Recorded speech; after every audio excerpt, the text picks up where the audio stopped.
and I don't care about any of y'all. I really do say that whenever we play the Panthers, I'm re-reciting not Scarface from Untouchables. I want his family dead. I want him dead. Oh, hey, hi everyone. Welcome to second episode of Under the Dome. What we talk about off air. Quote time. Yeah, we're talking about how we react.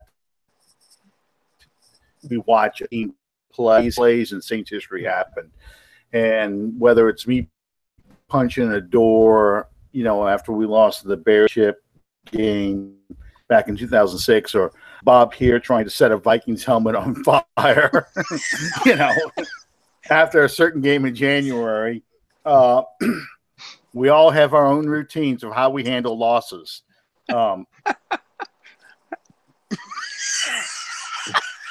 Broadcasting, especially when playing the Falcons.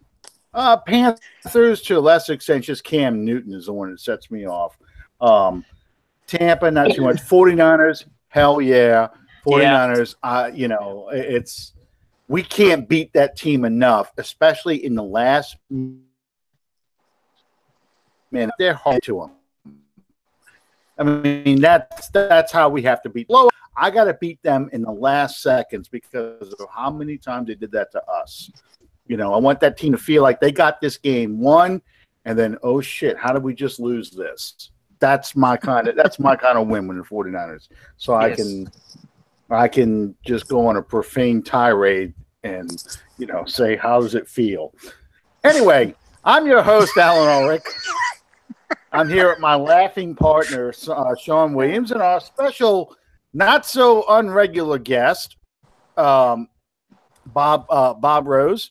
How you doing tonight, Sean? How you doing tonight, Bob?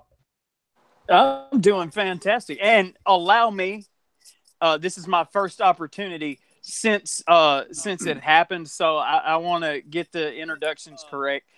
We've had former players on our show. We've had journalists. We've had beat writers. We've had super fans. But tonight, ladies and gentlemen, I can say honestly and sincerely that for the very first time on Under the Dome, we are welcoming in a guest that is a Hall of Famer, Mr. Bob Rose.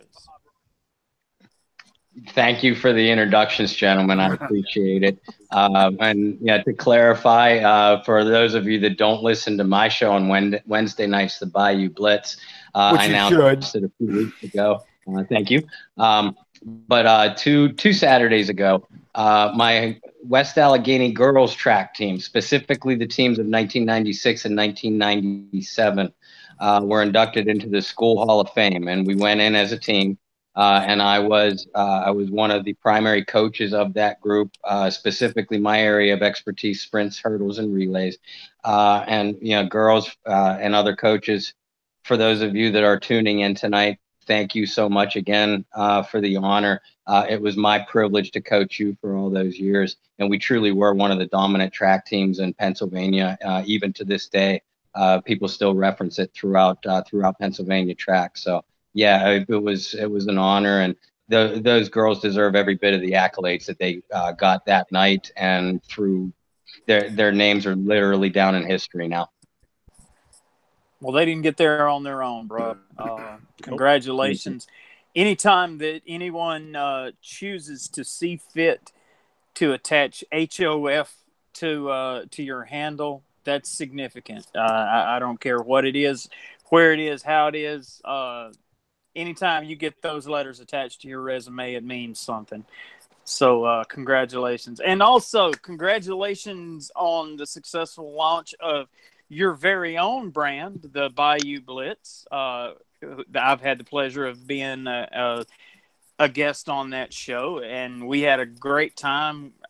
I really enjoyed hanging out with you guys and getting with you and Kyle. And it was like, well, we go on Tuesday nights, y'all go on Wednesday nights. It was like we just kind of pressed pause on our show and started it again, and let Alan have the evening off. It was a great time. And I understand that you have a guest to announce for tomorrow night as well, don't you?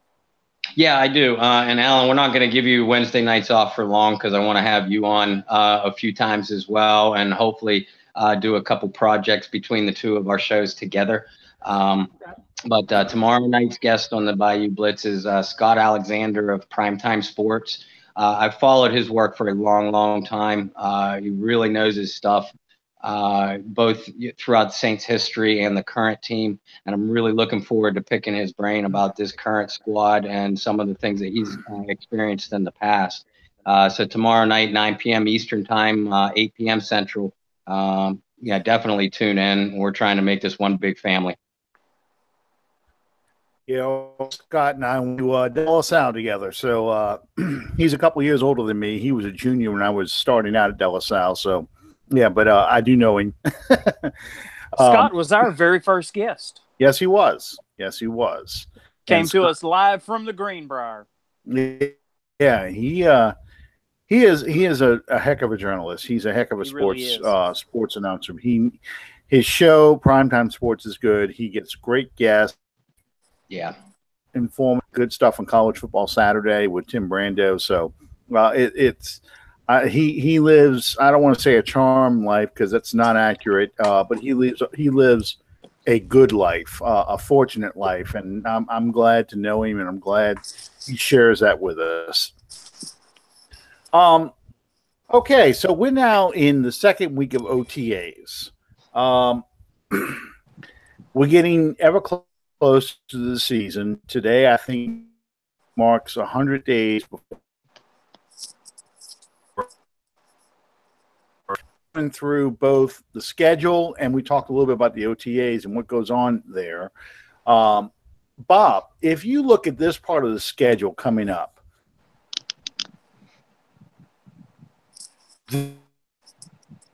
this is scheduled to me. This October, and you play the Rams, you play the Eagles, and you play the Falcons. All three teams but one's a defending Super Bowl champion. Teams that you probably will have to beat. I shouldn't say probably, will have to beat if you want any hope of getting that first or second seed. How do you see in the schedule, Bob? I'm sorry, Alan. You broke up on me. I didn't hear the question. Okay. I'm sorry. Yeah, I don't know quite what's going on today. My question is, at this point of the schedule now,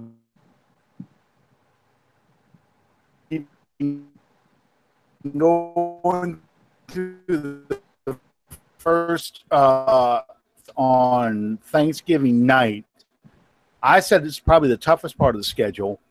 How do you see this part playing out? Well, first and foremost, like you mentioned, they're coming into week 9 at this point of the schedule that we're talking about. So they would have had 8 games under their belt. 4 of those, as we know, will be without Mark Ingram. And you guys talked ad nauseum the previous couple of weeks, as we have amongst ourselves too, about what the team needs to do during those first 4 games without Mark, and really that first chunk of the schedule. With 8 games under their belt coming into this Rams game, they've got to be 6-2, 5-3 to have a realistic shot at not only the division, but certainly setting hopes beyond that. The Rams game is one of the games that everybody has circled on their calendars. It's a rematch from last year and a very tight contest out in Los Angeles. Now this one will be in New Orleans, but the Saints will be coming off a road trip against a road rematch against the Vikings the previous week. And like you mentioned, Alan, they're coming into the arguably, almost unarguably, the toughest part of their schedule. With the Rams, and then they follow that with the Bengals, but that's on the road up north in November, and then coming back home to play the Eagles and the Falcons. Those 4 games, I think if they come out of there, if they come into that Rams game 6-2, 5-3, and they come out of that 4-game gauntlet, say 3-1, I think they're looking good because, like you mentioned, all the top teams in the NFC, they basically all play each other. The Vikings, the Saints, the Rams, the Eagles. They're pretty much everybody's top grouping for the top contenders in the NFC for the trip to the Super Bowl. So you have to have at least a number 2, in my opinion also. You have to have at least a number 2 seed going into the playoffs. And to do that, these head-to-head matchups are of vital importance. And Sean knows this. Sean and the coaching staff, they know this too. And they talk about this kind of thing, amongst the rest of the coaching staff and certainly to the veterans on the team. They talk about this kind of thing in the offseason because, as we know, guys, they prepare for every single opponent all offseason as well. They start to implement certain game plans and things like that. As we know, guys, the Rams in particular have been an extremely busy team this offseason. They've added a who's who list of all-stars or former Pro Bowlers onto their roster. And then the Eagles, as we know also, they're defending Super Bowl champions. They made a run through the playoffs last year that even coming into the playoffs as the number 1 seed, I don't think a lot of us expected them to roll through like they did. And then the Falcons, you could throw all statistics out the window when you're talking about Atlanta. We could talk about where Atlanta ranked last year offensively, where Atlanta ranked last year defensively, what they've gained, what they've lost in the off season. Maybe bring up a few 28-3 reminders too. But the point is, this is Falcon Saints. So that game is going to be tough. Prime time on Thanksgiving evening. The lights don't get much brighter than that, and that's the final of the 4-game 4-game stretch. And I think even coming into that game, we'll have a pretty good feel whether this particular version of the New Orleans Saints is a legitimate contender for the Super Bowl. Well, Alan and Bob, let me ask you all this. Looking over this quarter of the schedule when I was making out the outline today, I'm sitting there looking at it, and I'm one of the talking points for this quarter of the schedule was which game is going to be the biggest matchup, and then also which one is going to be the more important. Now, a lot of people are going to look at that and say, well, that's the same question, but I don't believe that it is. Obviously, I think that it's going to come down to either the Eagles or the Falcons in this particular stretch. The Rams are going to be tough, but by this point in the season, our game with the Rams being the first week after the halfway point, I believe, you're going to have a feel for what exactly they're bringing to the table, and I'll be scared of the Rams when they make me scared of them. Yeah. And on top of that, the last time that the Rams came to the Superdome, it didn't turn out too well. All that being said, this is a new year, and I'll make light of it. But in the circles that we communicate and we talk in, it's no big secret that yes, they've been stockpiling talent, and I'm speaking about the Rams. They've been stockpiling talent this entire offseason, but you've got to look at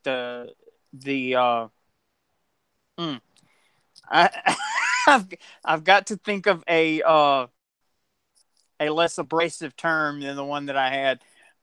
You look at the quality and the character quality of the talent that they've been stacking. And in my opinion, you're looking at a mushroom cloud waiting to be set off. Now, they very easily could run roughshod over the entire NFC, and win the Super Bowl going away, but I doubt that very seriously. Any team that has Ndamukong Suh, Marcus was it Marcus Peters? Yeah. Aqib Talib. Wait a minute. Was it who? Which they got Aqib Talib from the Broncos, correct? Yes. I need to verify my notes from now on. But you look at these players; they're highly controversial. And I hate the term outspoken. I don't have a problem with a player using the voice that they have. When it gets to the point in time that it interferes with the job of playing professional football, that's when I have a problem with it. And that's all I'm going to say about that, because this is not a political program, and I refuse to allow it to digress into such. We're not going to get into the politics and the whole I'll go ahead and say it now. You will not watch Under the Dome and see the national anthem thing that's unfolding before. You will not see that addressed on this program unless I'm not here. And I'll just leave that at that. That's not what we're about. Yes, it affects our team, but there's no point in us adding fuel to the fire and creating a controversy where there is not one. So I get questions all the time on, why don't you guys ever? Well, no, there's no. If you put yourselves in the place of, and I'm going to step out on a limb here and assume that I speak for Bob in context of the Bayou Blitz and Alan and myself here, there's no way for us to win. Because regardless of what we say, regardless of what we do, we're going to piss off or alienate one side or the other. And that serves no purpose for us. We don't benefit from that one single bit, and neither do you, our target audience. And we're just not going to we're not going to go down that road. There's too many other things that we can talk about on this show. Like how bad the Falcons suck. We can do a 2-hour special on that.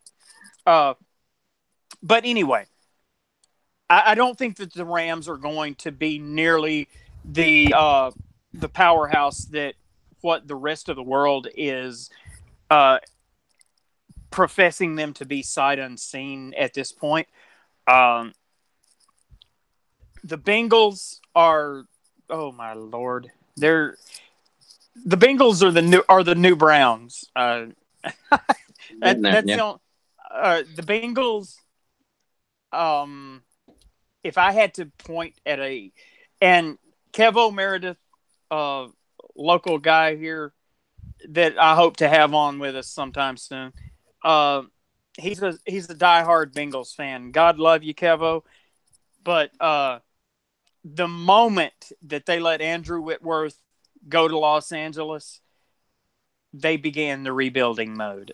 I sincerely believe that. And it's gone downhill.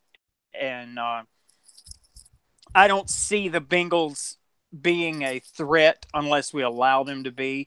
Of course, that game is on the road. That's the only game of that 4-game stretch that's on the road. Now, the last two, fortunately, both are at home. But unfortunately, they're both in a 4 to 5 day spread there. You got one on Sunday and one on Thursday. On Sunday, you face the defending Super Bowl champions. On Thursday night football, Thanksgiving night, you face the biggest rival that you have, the biggest blood feud that there is, the only team in the National Football League where you would kill the other team's offspring if you thought it would help the cause some. And as Alan alluded to in the opening, I want them dead. I want their families dead. I want their dogs dead. I'm just, oh God, I've just alienated the entire audience now. That's a joke. I hope you guys realize that. But to me, I've rambled on and on here, but to me, I think that the most important and the most significant are two entirely different things. You have to take advantage of an opportunity to beat Atlanta, your biggest rival. You have to take advantage of that opportunity in your hometown. You've got to do that.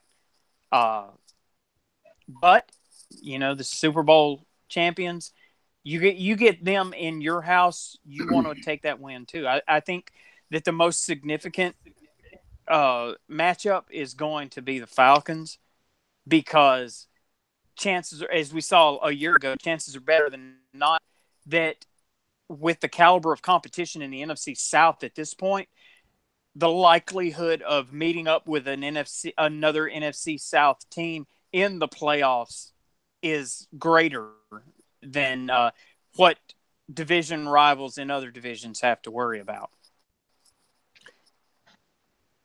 Well, here's my take. We were talking about various parts of the schedule, and Bob alluded to it about the fact that we're coming off right before we play the Rams. We're coming off of a very tough physical game, no doubt, against the Vikings. Taken into account, the Vikings, which I believe is a Sunday night game.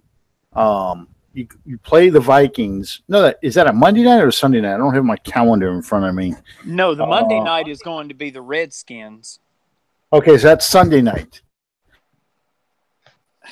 Hang on, let me pull the schedule up, Alan. Give me 1 second here. I think you guys are right, though. I think Washington is the only Monday night game on New Orleans' schedule. To my knowledge, yeah. The only Monday night game is going to be versus the Redskins, which we're going to hereafter refer to as Reunion Week. I think it is. I think it is. Play the Vikings in a very tough physical game on Sunday Night Football. You play the Rams Sunday at 3:30 at least, but you play the Rams. Here's the thing about the Rams. This is what players who are the first player now team at one team. What happens if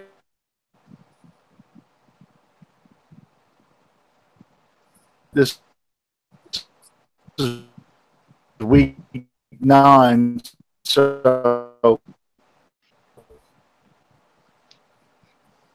they're 4-3, or I'm sorry, 5-3, or 4-4, or something.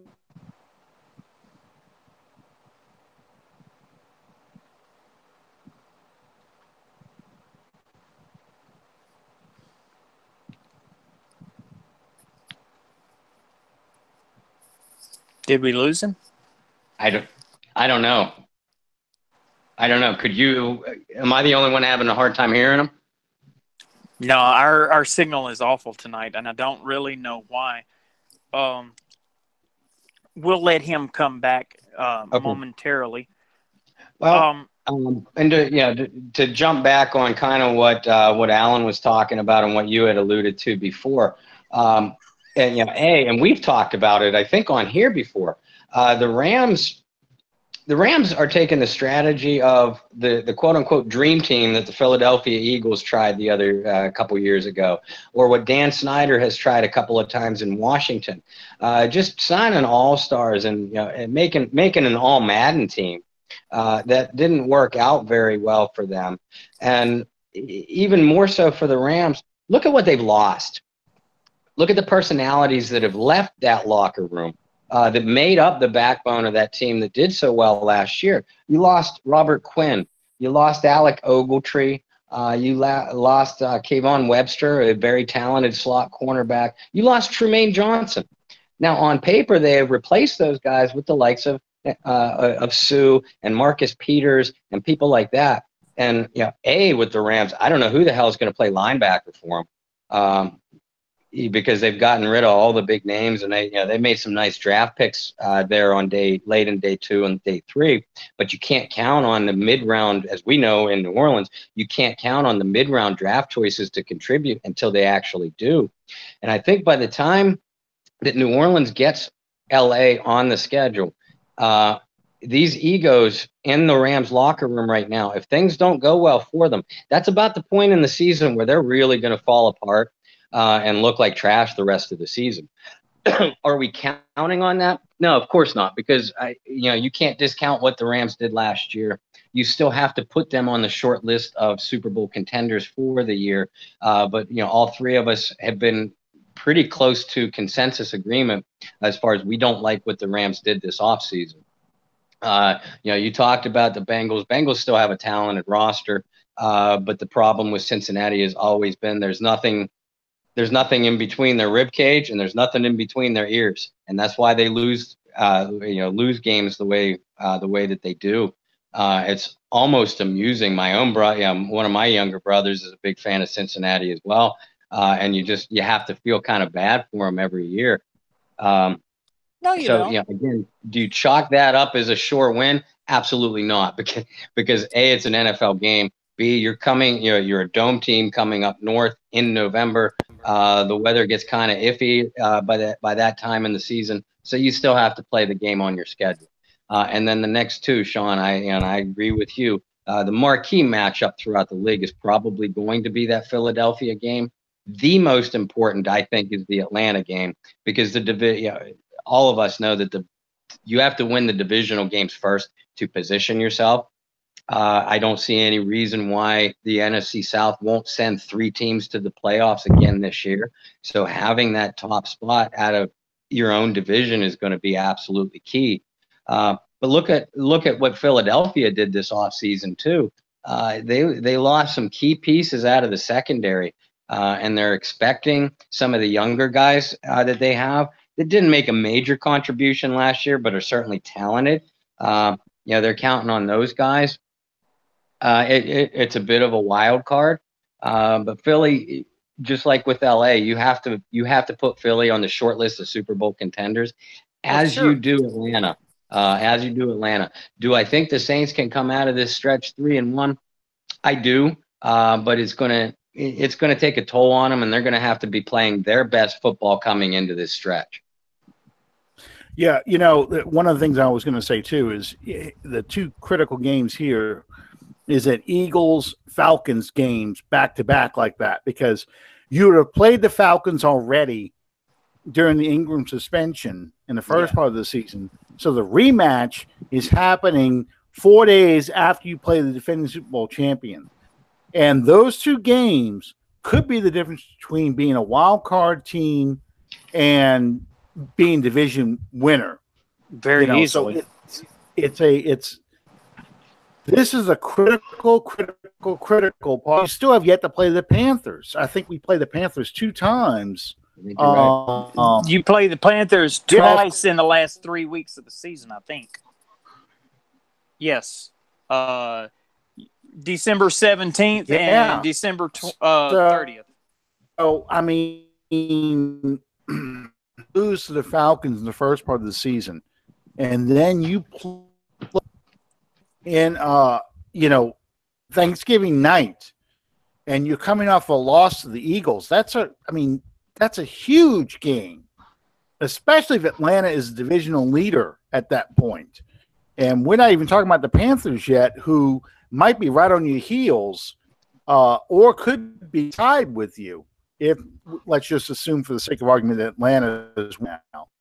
I mean, it's just, I hate the fact that we playing the Eagles on Sunday and then turning around and playing Atlanta, even though we are home, but playing Atlanta Thursday night. That's a tough. That's basically you're putting in 2 game plans at the same time. Yep. And that's never going to be easy. Now, you do have the benefit, and you are fortunate enough that both of those games are going to be home games. You don't have to worry about the logistics of traveling, of all of that. But, you still got to get out there and play the game. And asking to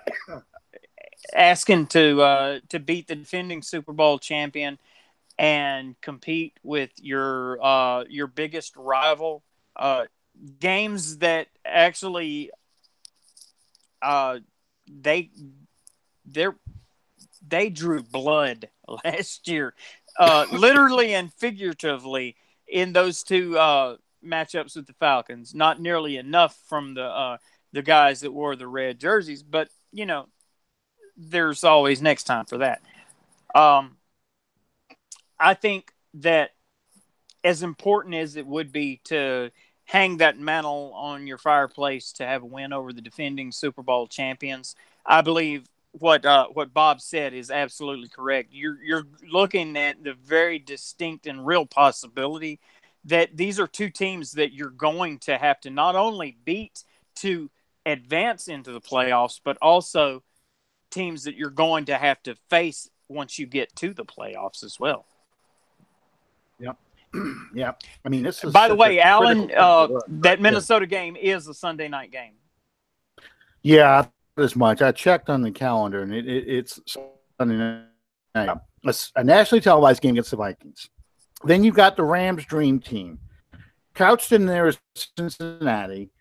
Then you play the Super Bowl champions in New Orleans, and then you go on Thanksgiving night to play the Falcons. That's a murder stretch. And then you still have to play the Panthers twice in the last part of the season. And the Panthers, a lot of us always say, yeah, Tampa. But I'm not worried as much about Tampa as I am Carolina and Atlanta, because those are two teams that you face in the playoffs. Those are two teams that you play in your division, and you cannot go any worse than 4-2 in this and still expect to win. Expect to win the NFC South. You have to go 4-2 or 5-1. Absolutely. Let's not forget either how physical. We've all mentioned the quick turnaround between Philadelphia and to Atlanta. And I agree with you, Sean. We're not going to have to worry about the Saints being motivated or up to play the Falcons, even on such a short turnaround. Given the history between the two teams, that's not even a factor. What is a factor is Philadelphia is also an extremely physical team. The Rams a couple of weeks before that, the Rams not so much. So don't get me wrong, the Rams are extremely talented. But Minnesota and Philadelphia both play perhaps the most physical brand of football in the NFC. And now you're going to have to play a Philadelphia team that is not only skilled, but is going to beat you up too, or at least knows that they have to beat you up to win. So you're coming off a very physical game into a 5-day turnaround, less than 5 days, before you are going to face your most bitter rival. And Sean, you called it a blood feud. You can't describe it any better than that.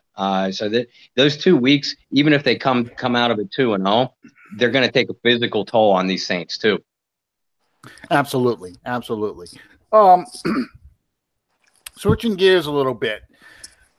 Okay, so we're now into the second week of OTAs. Thursday, once again, it'll be the first day that they actually get the media gets to see what the Saints have done this week in OTAs.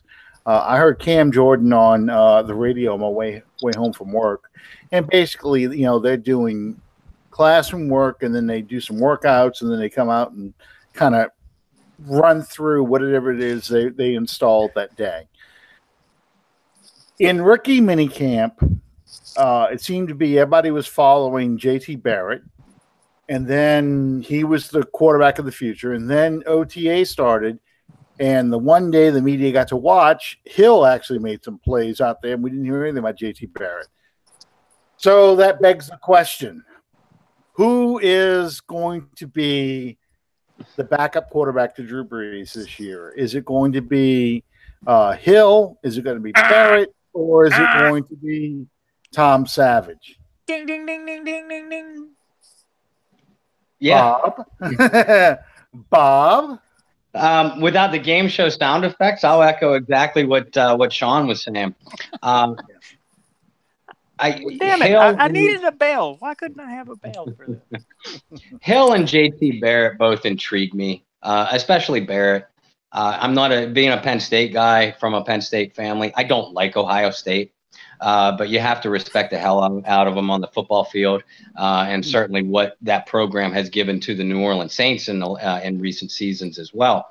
And JT Barrett, he's a gamer, and he's an underrated passer in my opinion.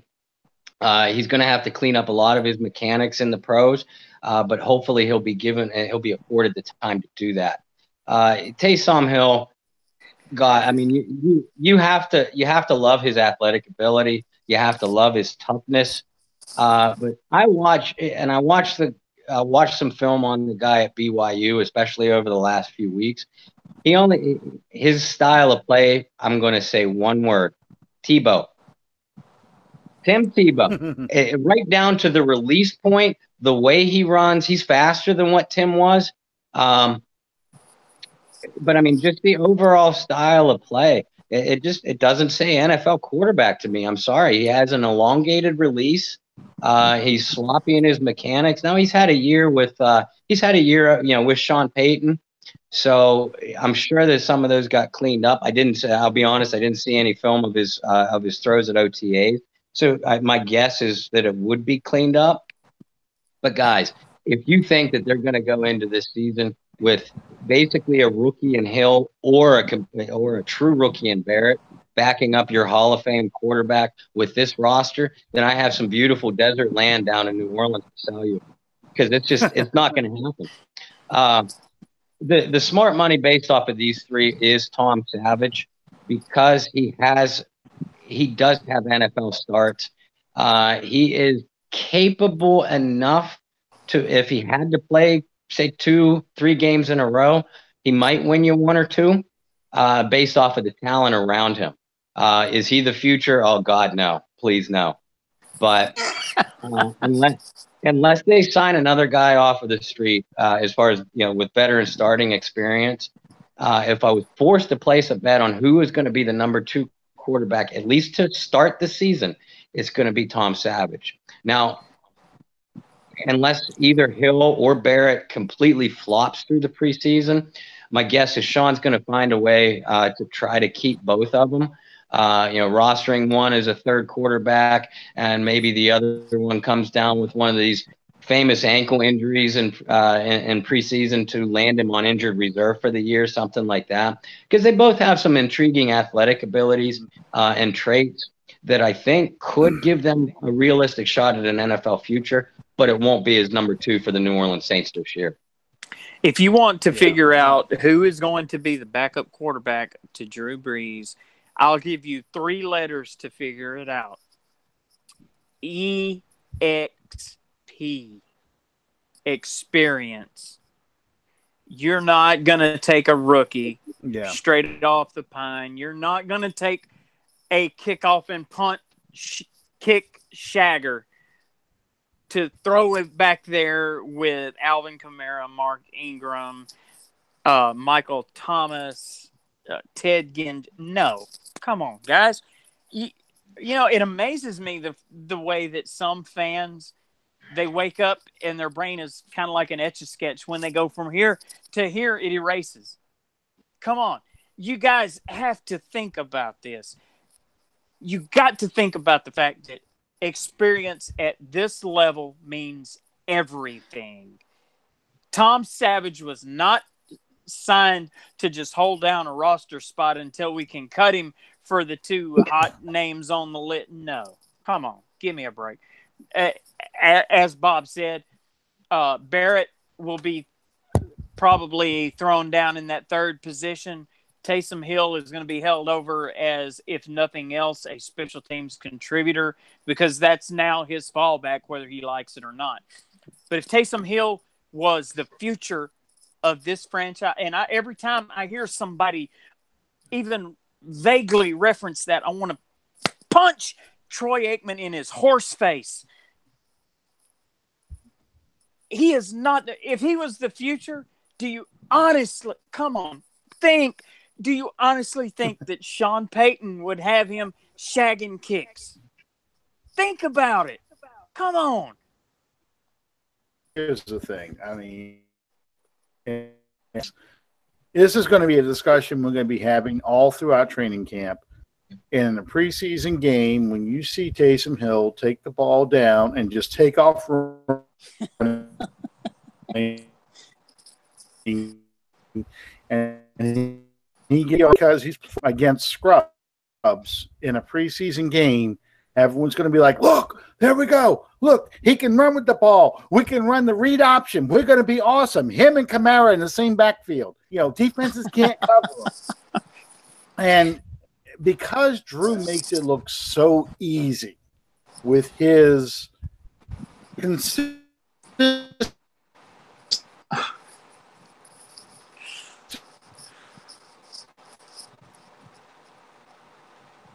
lose him again. Defenses with his eye. It doesn't happen that way. It just doesn't.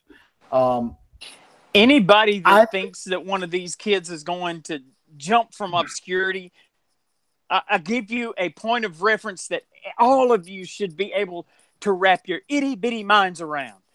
Look back a year ago at who led the Saints in sacks. Bueller. Oh, you want an answer? I'm sorry, I was at just guessing. A.Q. Muhammad. Yes. Led the team in sacks in the preseason. He was leading the team in sacks against guys that were going to, a week later, we're going to be saying, do you want fries with that?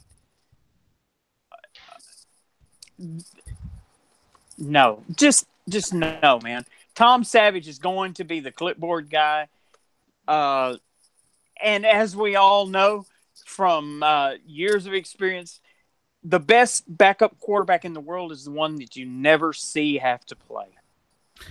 Well, you know. Now, I have absolutely nothing against J.T. Barrett, and I will say this, and I've said this to both of you guys off camera, but I'll go on record as saying this. If it came right down to a choice, I would choose J.T. Barrett quicker than I would Lamar Jackson from Louisville because of his athleticism. Well, you know, here's the thing. These are both projects. And this roster right now is ready to make that championship run. So, yeah, we're going to keep an experienced backup behind him, and it'll be Savage. If it's not Savage, it's going to be some veteran quarterback who got released. Yep. Okay? It's going to be somebody experienced behind him because you're worried about having somebody who can come in and step right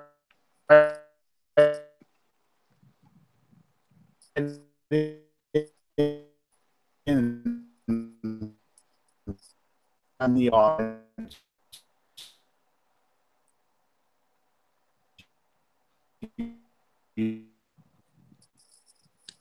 Projects, national teams, and I can see them keeping him as the third string quarterback and having him once again be the gunner or be some sort of special teams guy, because he just puts a dynamic out there. Okay, they might even use him as a holder just to do that whole fake field goal, fake extra point, dump the pass off. You know, you got a quarterback out there. Something that he can do. I mean, I saw Westhoff is thinking about coming back to the Saints this year, the special teams guru, Mike Westhoff, who was with us last year. And what kind that of would be surgery great. did he have? It does not say. I'm guessing it's not as.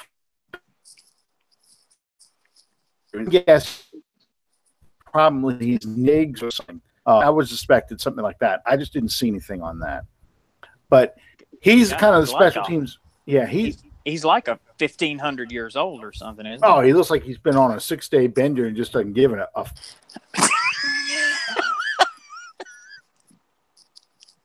okay. With you, Bob. I think that JT will probably come down with some mysterious leg injury and get stashed on if they worry about him getting picked up. If they're not worried about him getting picked up, he'll get released and end up in the practice squad, and they'll probably use him on the scout team or something like that. They want to work with these guys and see what they can get out of them.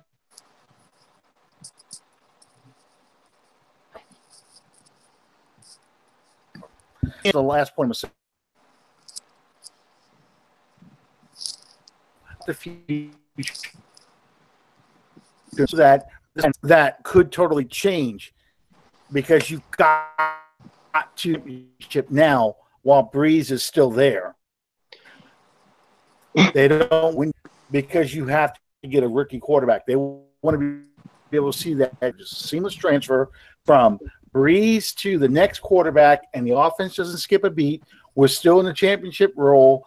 We're still in a mode of we can win, perennial playoff team that can just keep on going.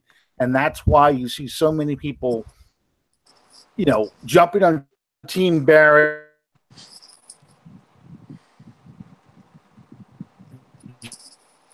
Jump there. We got to get that next guy going. All right. Did I freeze? Am I still broadcasting? You can still hear me? I can hear you now. We caught the tail end of that. Great. I want to apologize to everyone. We're having some major issues with our signal tonight for some unknown reason. And I've been checking it the whole time, too.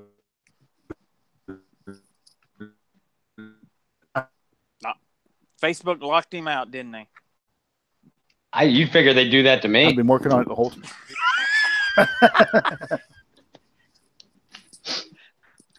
we called Bob the John F. Kennedy of Facebook. What? I said we called Bob the John F. Kennedy of Facebook because they have assassinated him several times. Oh man, that was tasteless. Yes, it was. Yes, it was. Have you ever opened your mouth and immediately seen that old commercial from like the 80s and 90s? This is your brain on drugs, and yeah, I live my life that way. Great. Okay. Yeah, I with that. I don't even know where to go with that. All right. I think we better leave the linebackers alone for tonight. I think so.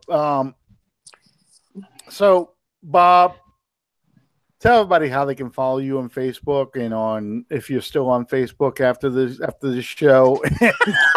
And he was till he came on with us. Yeah. Well, the Facebook police have called in coordinates. There are 4 of me on Facebook. There's only one. I've only got 2. What the hell? The other ones have been completely obliterated. I'm not gonna say anything about the Avengers, but if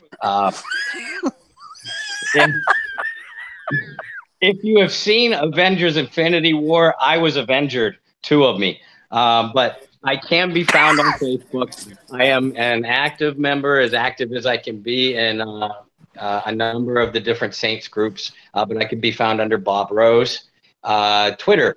My Twitter handle is @BobbyR2613, or you can follow my work on the Canal Street Chronicle site, which is @SaintsCSC. We also post links on how to tune into the Bayou Blitz, which again will be every Wednesday night, barring Facebook assassination, of course. So it's hard to miss me. I seem to be a little bit of me is scattered everywhere. But I do thank everybody that follows me and interacts with me. Truthfully, it's fun to talk Saints football and joke around. Oh man, it's man, I wish I'd known what the hell was going on today, because I've played with everything to try and get the signal better, and it can't be. Well, me. before Facebook completely bumps them off, as I told you the night that I was on with you, man, I can't tell you just exactly how proud I am of you. I'm a creative writer, but the words escape me. I hope I'm not taking too much for granted or taking too many liberties, but it kind of felt like you started with us, and to see everything that you've done and everything that you've accomplished, to feel like, we played a minor role in any of that, it overwhelms me, and it's very humbling. And thank you so much for representing us the way that you have. Guys, it's my pleasure. Alan, I don't know if you caught Sean's appearance on the Blitz a couple weeks ago, but he officially inducted me as a member of the Southern Mafia. There you go. You guys are a very small group of the people that have really springboarded what I've been able to accomplish so far. And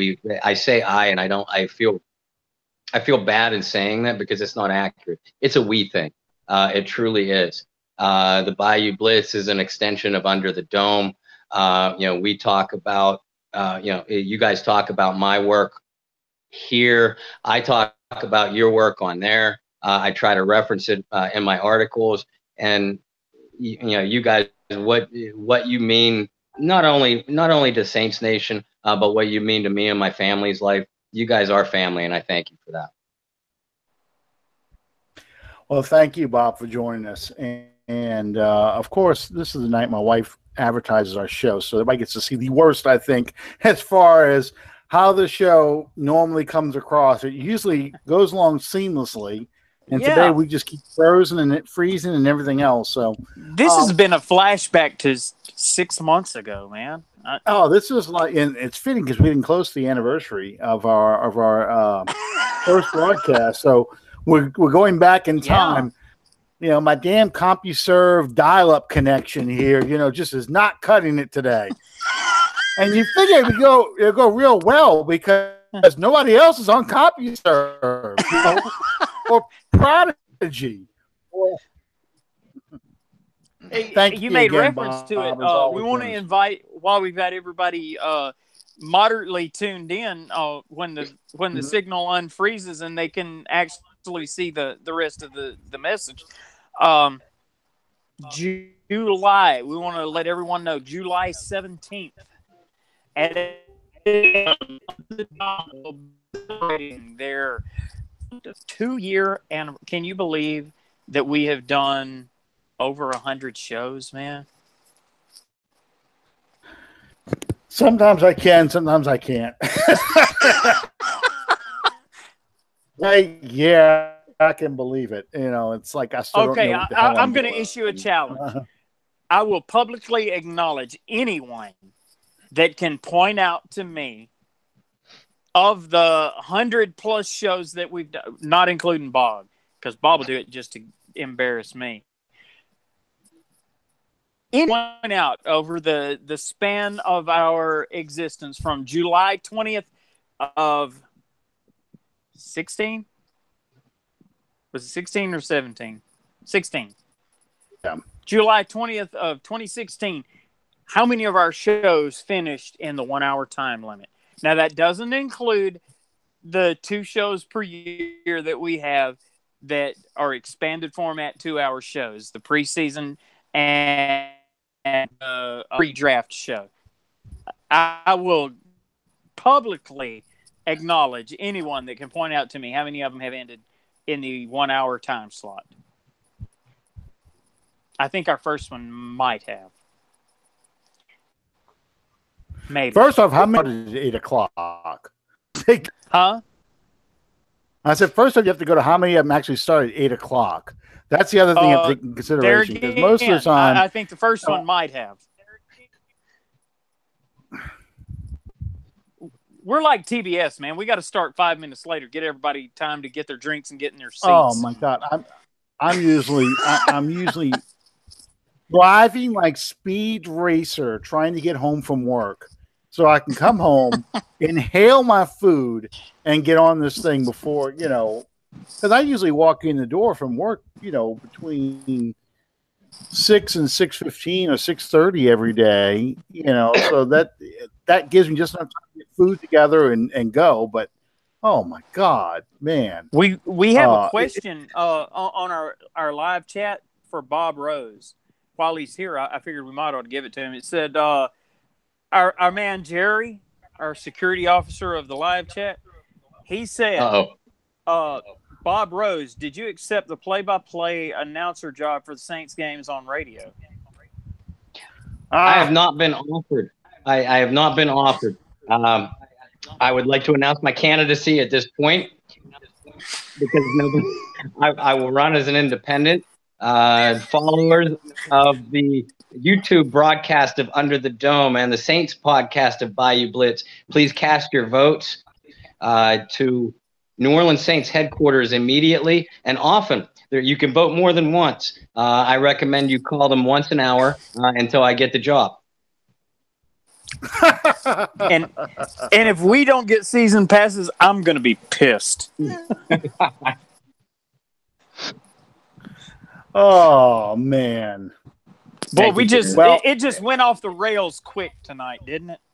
No, the whole show tonight was just one of those nights where the dial-up connection just was not good enough tonight. I mean,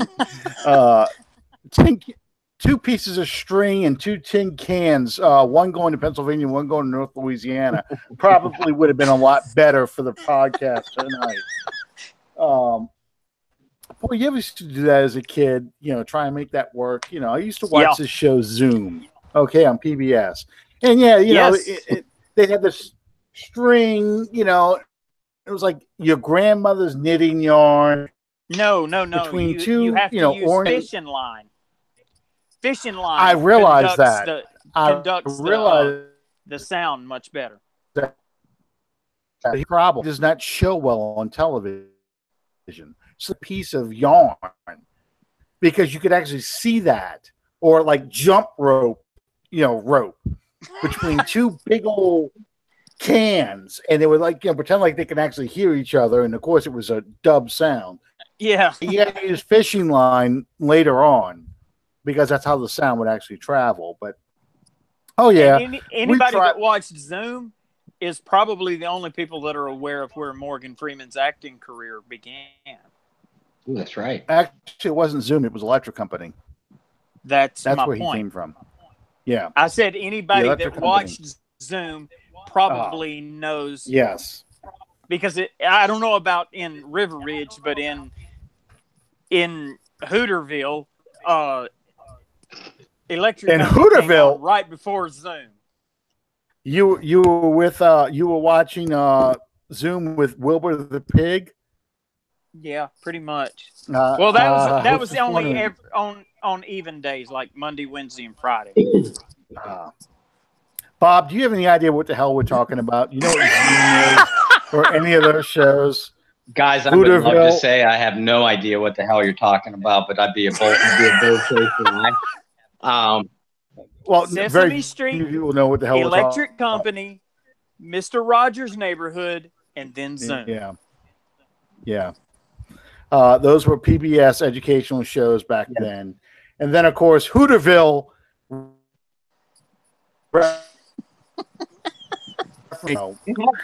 That's all shows way before most people's time, unless you were born in the 60s, And most of those shows are before your time. I want to publicly thank Santoria Black for inviting me to be on the Sports Beat last night with him on our local 97.7 Sports Talk radio show.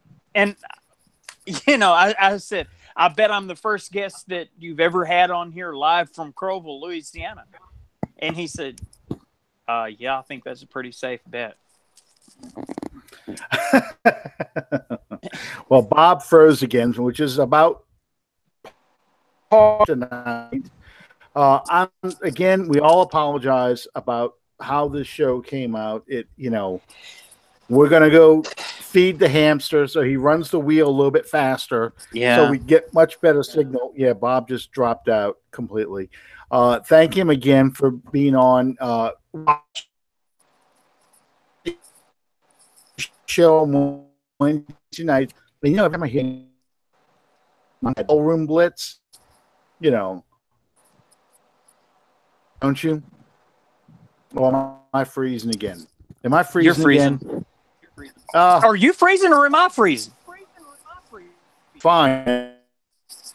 So let's end this. Let's end this night while we still can. Thank you guys for putting up with us tonight. I promise it will be better next time. If I personally have to go down to AT&T and improve, get a booster for the signal. We need to break out so the bad bullwhip. tonight. Break out the bullwhip on them slaves that are rowing downstairs. I've been showing 4 and 5 bars all night, so I don't know why this show has been so struggling so badly. Everything's been telling me it's been fine, but obviously it isn't. So. Yeah. Thank you guys for joining us. We'll see you next time on Under the Dome. Good night, everybody. Thank y'all. We love you.